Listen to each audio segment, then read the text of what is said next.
Hey, how you getting on? It's not that guy from Blade Runner, and today I'm looking at Warehouse Guitar Speakers Reaper HP.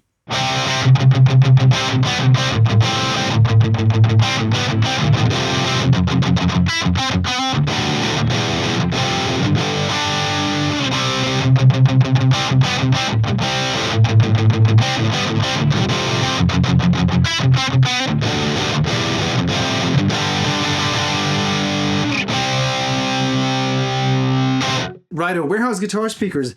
A lot of you guys have been requesting more Warehouse Guitar Speakers, and lucky for you and me, Taylor Danley got me in touch with John from Warehouse Guitar Speakers in Empyrean.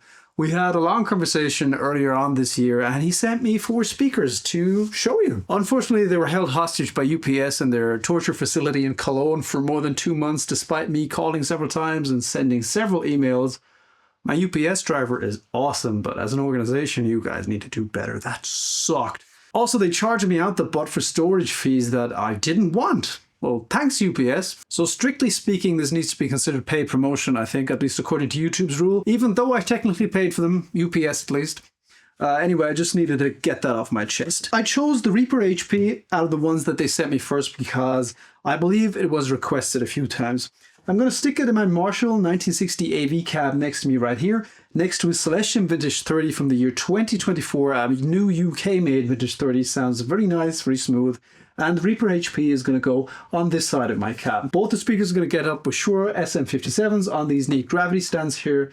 Then I'm just going to play some of my riffs through the amps behind me right here and switch back and forth between the mics in editing so that you can get a good reference for the Reaper HP, because everybody knows what the V30 sounds like and everybody knows if they like a V30 or not. But before we get going, a few more things. Both speakers get mic'd up with Shure SM57s, as I said. The Celestion Vintage 30 in a sweet spot where the dust cap meets the cone, that's about here in this cab.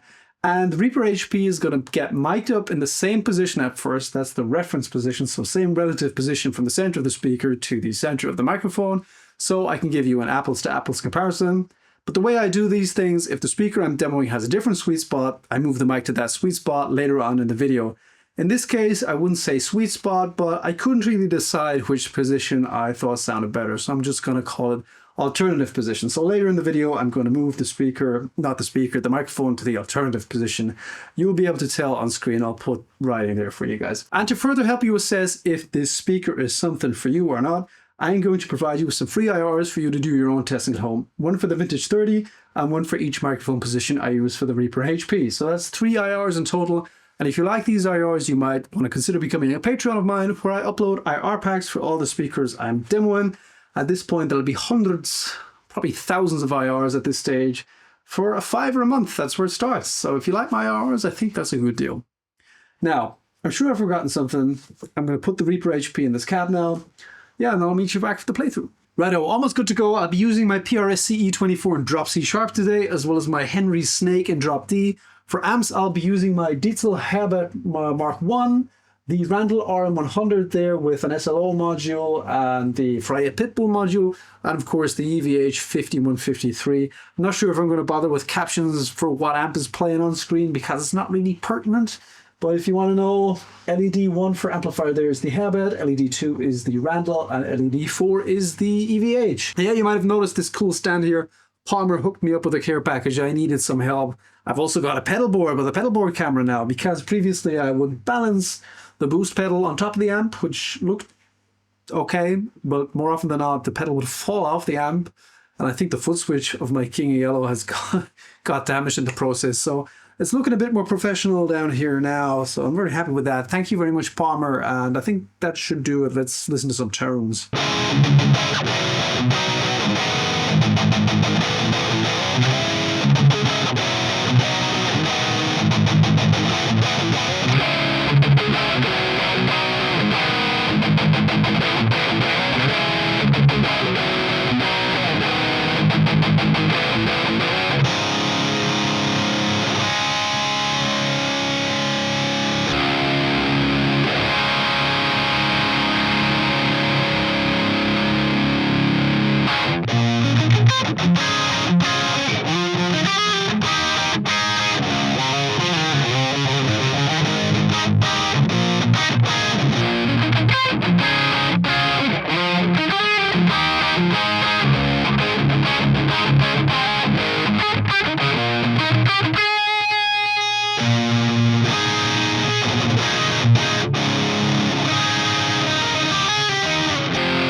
That riff's new, but I can't shake the feeling I've ripped it off somewhere. It sounds uncomfortably familiar. Let me know in the comments where I stole this riff. I'd love to know.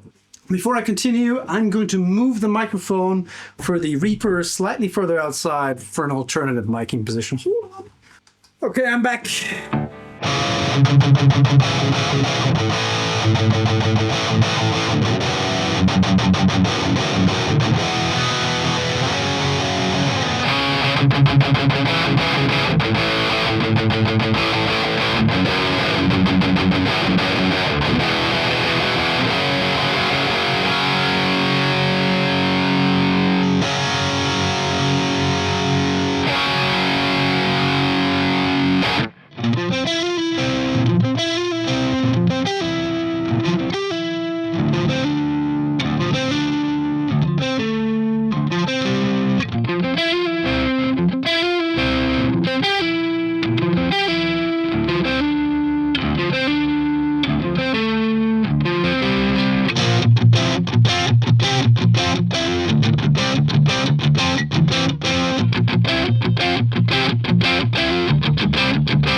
I think that should do it for the playthrough. Next, I'm going to play you some room sounds recorded with Hesu Wizard 1x12 cabs, recorded with an Austrian Audio OC818 in the room. Obviously for room sounds, duh. And then after that, I'll meet you back here for my final thoughts.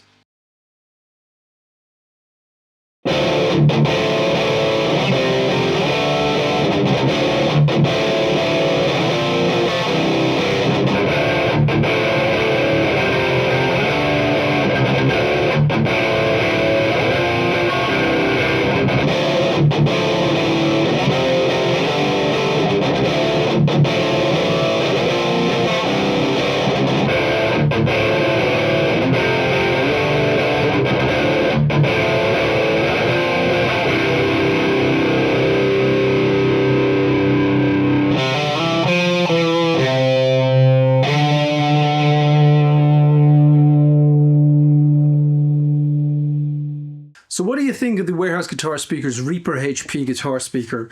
Personally, I like it quite a lot. But I was very surprised with the frequency response because the Reaper HP compared to the V30 had a lot more 5 to 6K. And that is a frequency band I've come to associate with irritating frequencies, at least for vintage 30s. I didn't get that with this speaker. I didn't find it sounded irritating at all. In fact, I found it very pleasant and I thought the speakers blended very well together.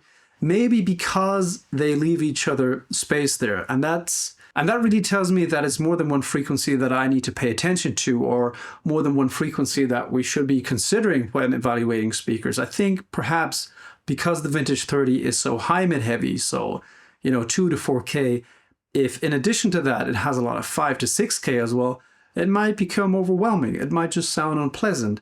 Whereas if you leave some space in other frequencies, a lot of 5K, 5 to 6K might not be such a problem, might not sound so unpleasant. And I think the Reaper HP works really well that way.